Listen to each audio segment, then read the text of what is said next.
Okay,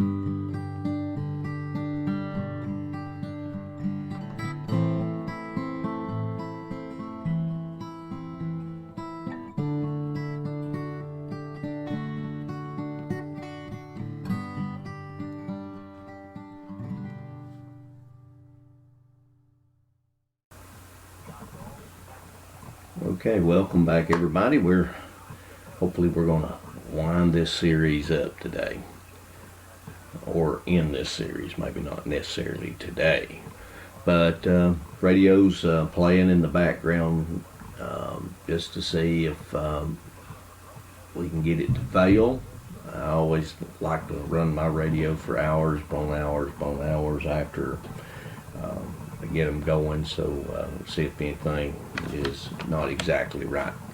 One of the things I wanted to emphasize is while you're going back, double checking all your wiring and soldering and everything like that, be real careful of the little solder beads.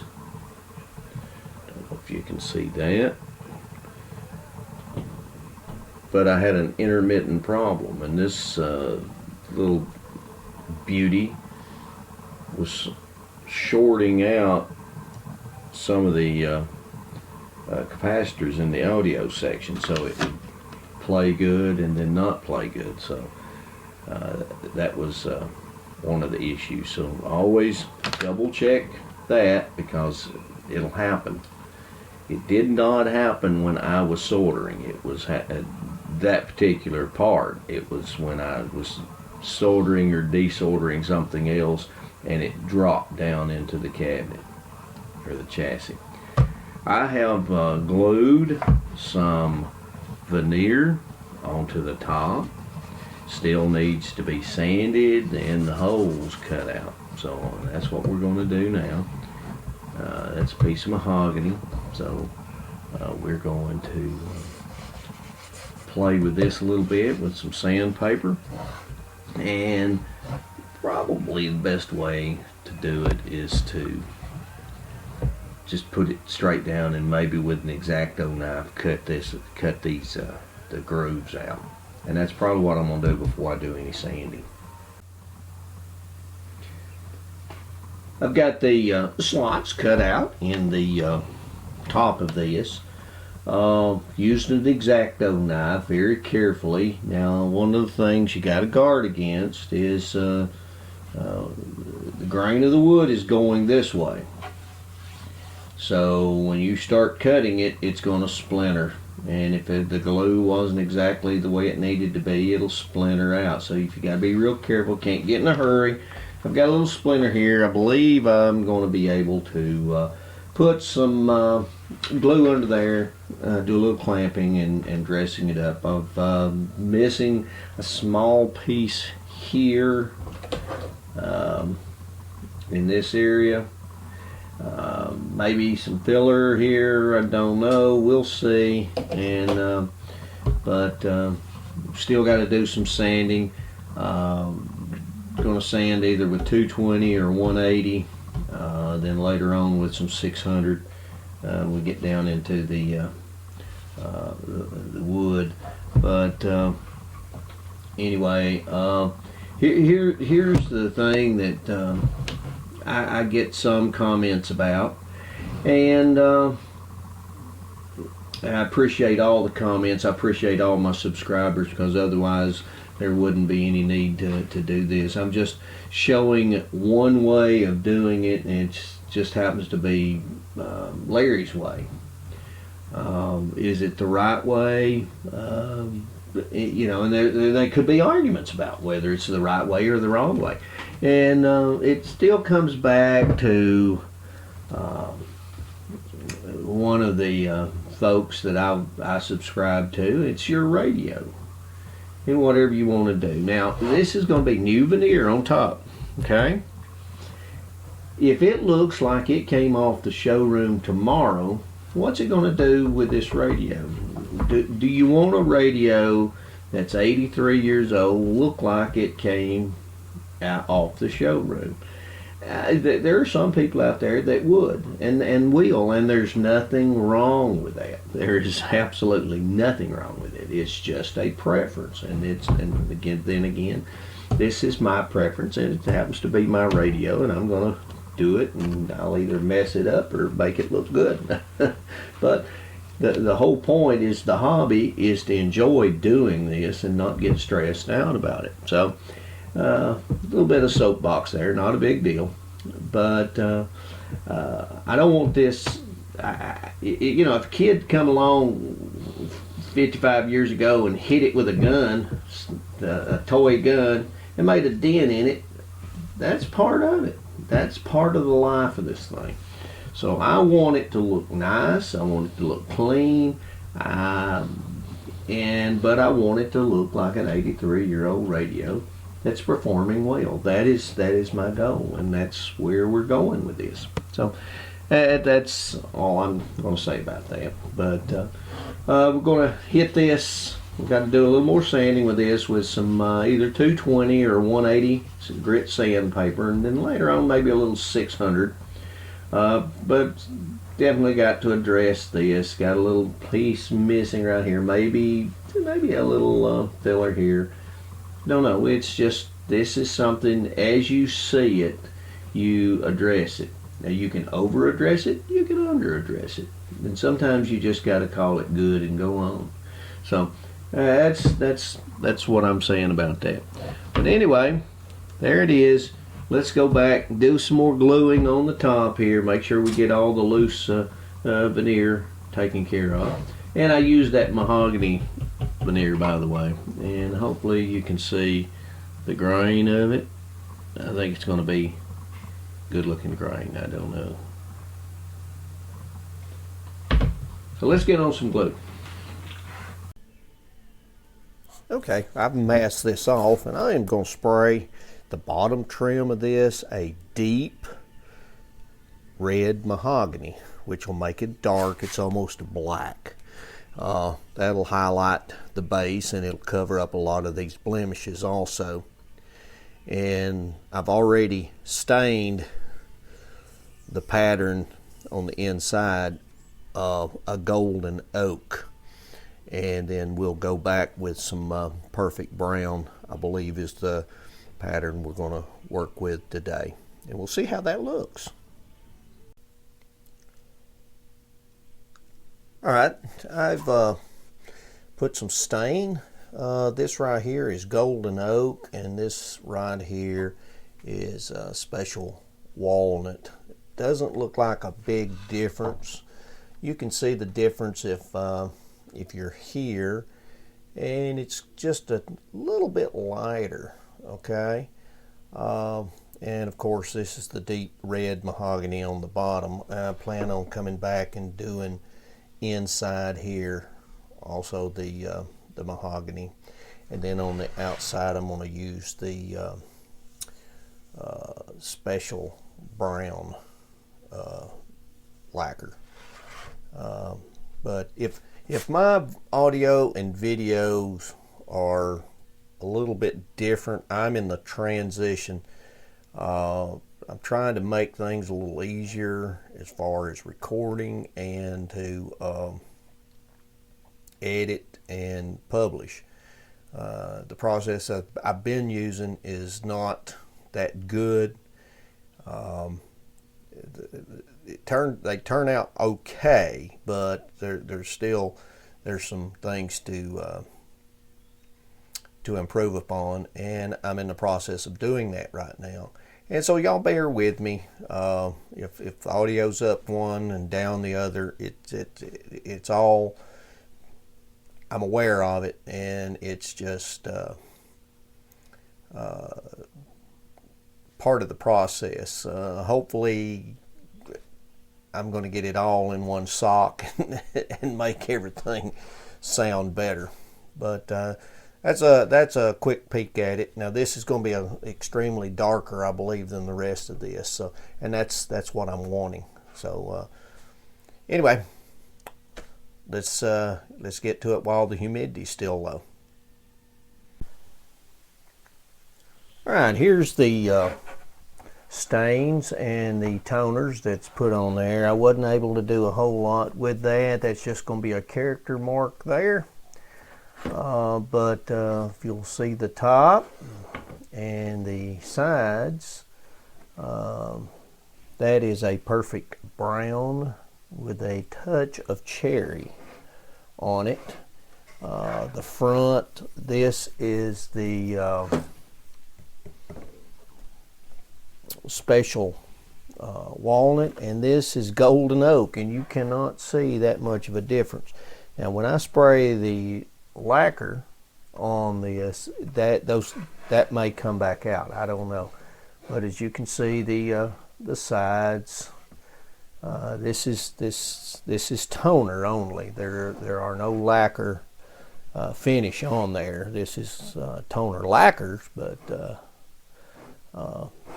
anyway, this is ready to spray. I've got the decal ordered. It's en route, so we'll have to wait till the final coat or whatever to put that on, and then that'll be it. But right there, that's what it's going to look like so far, guys.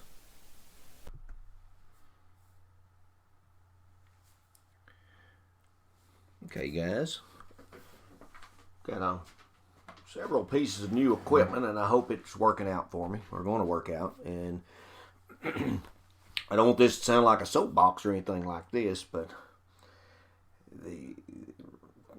repairing these radios is a hobby to me, and the audio video part of it is just something I've picked up, and I'm not very good at it. So I'm still trying to keep improving on it and everything like that. So, and the folks out there that do these videos will relate to this, that there's more goes into making the video than repairing the radio, period.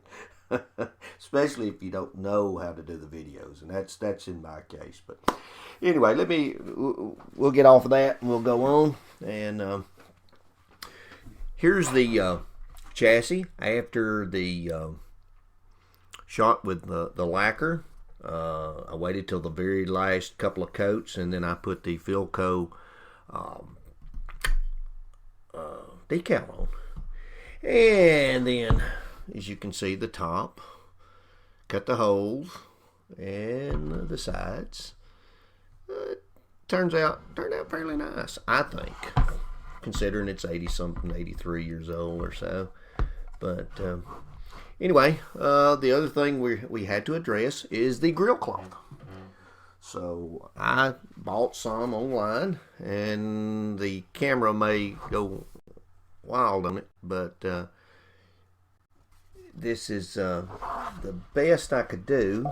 I think it's going to look nice myself, and so what we've got to do is put it all together and go from there. Now, what I've got to do, and perhaps you can see, is we've got to go back and put these dial indicator or covers or whatever inside here. If you'll remember, I had to pull the little nails or little bitty tacks, and what we'll do is I plan on taking and putting just a spot of glue on each one of those and pushing that tack right back down in there. And I've got to be real careful because these dials are very, very brittle.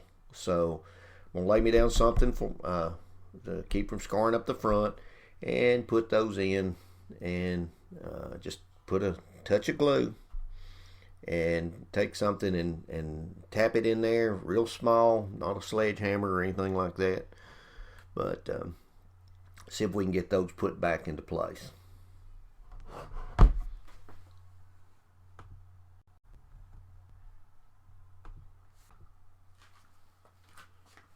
Okay, here's what I've done. I've already got this side in over here. I've taken my little pliers, dipped it in some Aleene's tacky glue, and just sticking it down in the hole like that. Then I'm taking my hand, well, Said it was. Fortunately, that's magnetic. Maybe my hands are not totally in the way. But sticking it down in the hole with the glue on it. As long as I get it started. And I've been pushing it with my fingers. Well, maybe my fingers are better. I don't know. Got down to the last one and I was going to demonstrate it, and you see what happened, huh? Is that not the way it happens, guys? You know, when you work on screws and bolts and stuff like that, there's always one. There's always one. And then what I've been doing is going back and just taking the screwdriver, being very careful, and pushing it down in there. Because that's very brittle. Shouldn't take a lot to hold it. And then what we'll do, once we get this put in, we'll go back and we'll put a couple of drops of glue over in this area, maybe 4 drops, and put that grill cloth in there. And that way it'll stay up there. It doesn't really need it that much. It just needs something to kind of hold it. So there's the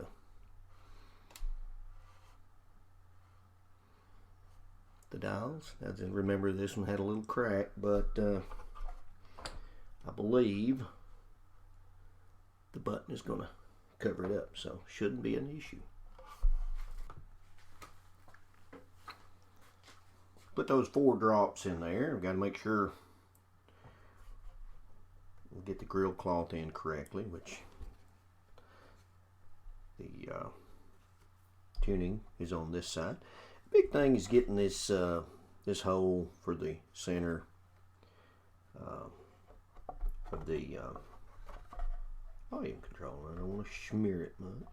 I don't want to make the bottom level, and so that's about good right there. Now we'll put a little bit of weight on. I'll find something. I think I got a block of wood or something here that I can just put on maybe this side, and then I'll put something else on the other side for some weight. We'll let that set, and then we'll go back and we'll put everything, put the dial pointer on, and then put it into the cabinet. I've got this warming up.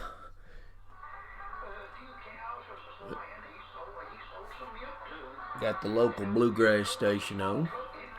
If you'll notice the dial, this is the dial that we're going to use. Bought it from a guy, and you may be familiar with him or not. I don't know. Let me see if I can get a good picture of it. And anyway,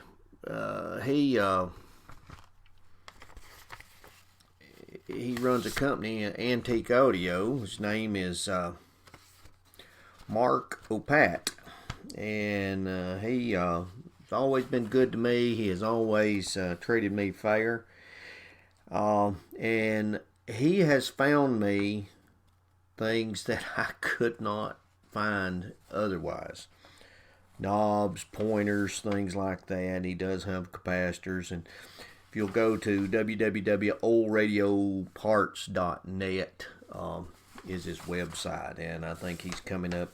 He's going to be at the Charlotte, North Carolina Vintage Radio and Electronics the 22nd through the 24th of March of 18. So I wish I was close enough to go see him and meet him in person, because, like I say, he's treated me right over the past few months that I've been dealing with him. Now, I want to give this disclaimer to anything that I'm not financed by anybody. Nobody sends me products to use. Nobody does this stuff for recognition. I'll just recognize people that have been good to me and the products are quality. If I'm not satisfied with somebody or their service or anything like that, I just won't recommend it. I mean, that's just that's just the way I want to do business. But like I showed you this this pointer. Let's see, and like I say, I'm getting new equipment here, and let's see if we can change things around a little bit. Okay, let's see.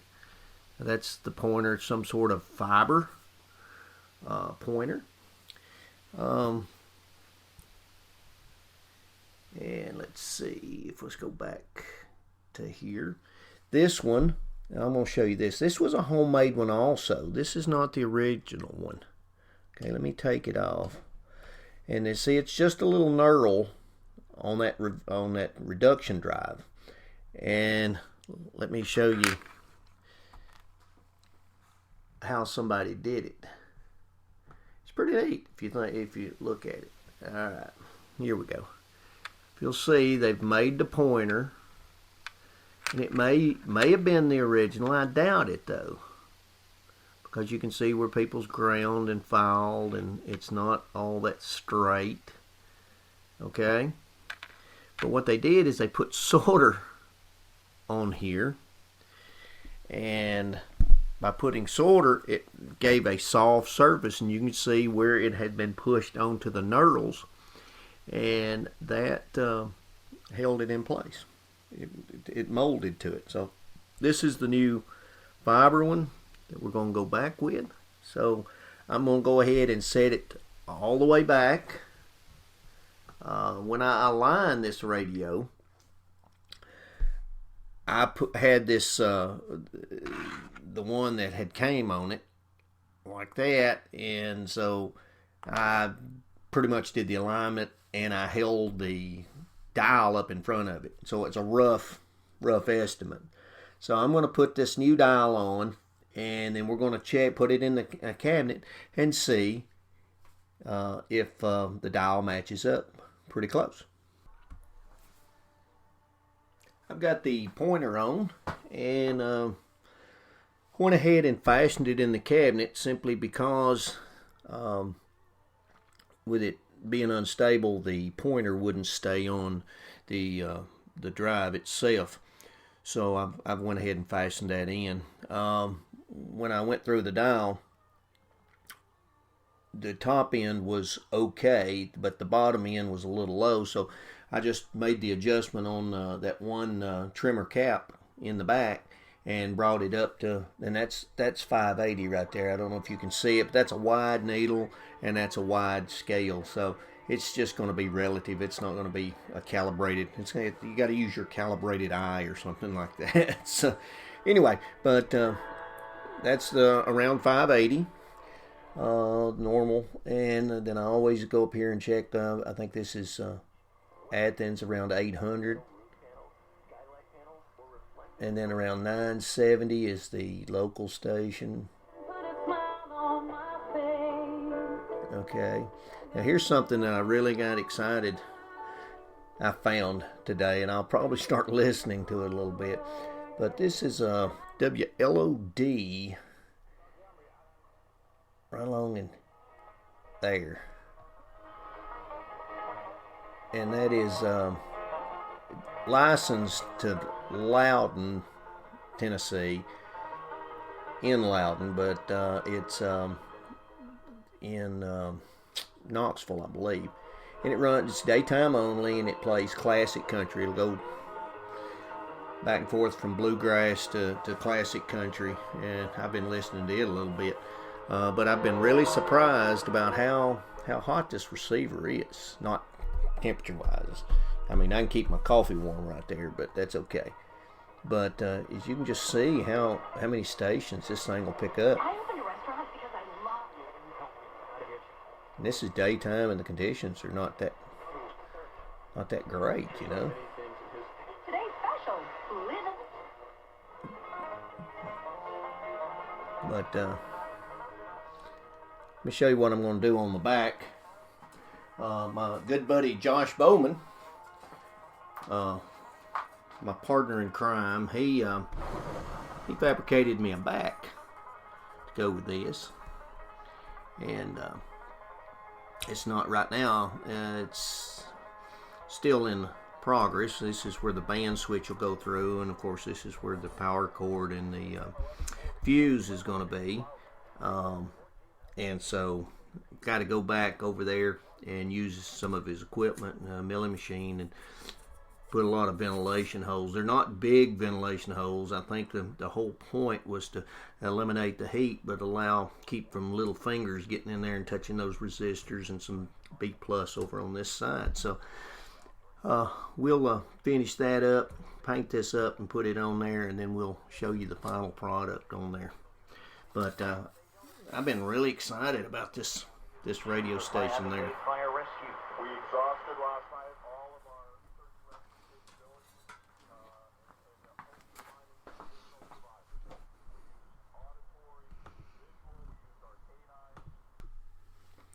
As promised, I thought I would show you the back. Compliments of my friend Josh Bowman. He fabricated the back. I made a little template out of Raisin Bran box, and he cut it out for me. Then I drilled the holes and painted it. So not an exact match, but it'll provide plenty of ventilation and keep from little fingers getting in B plus and hot places. Let's spin this around and take a look at it and connect it up and do a final on it and call this thing done. Okay, I apologize for being so long with this last video, but yard work, a lot of things going on, several birthdays in between there, and so just took my time, had to fabricate the back on there. So, but here you go. For a while I thought I was going to have to get an old priest and a young priest to exercise this, because I didn't know that I was going to be able to get this fixed. A lot of people I've read and talked about, they've had problems with getting these things to work. So I feel very fortunate. So let's give it a test run, and we'll call it done. Okay. This is Rockwood, just up the road, about 20 miles or so. This station, you're liable to hear Bluegrass and ZZ Top back to back, so there's no telling, but this radio picks up quite well.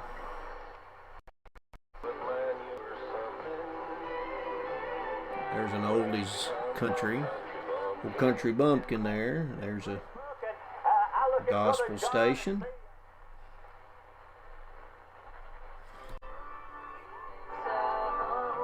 Here's the local country now.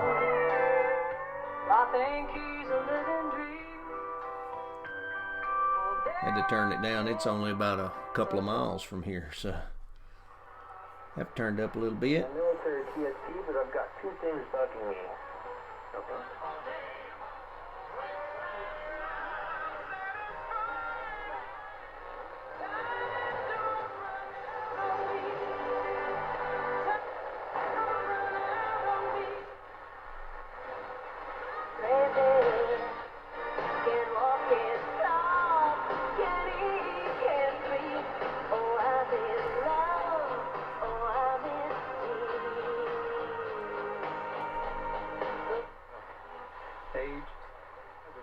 Passed away last Thursday. Local obituaries.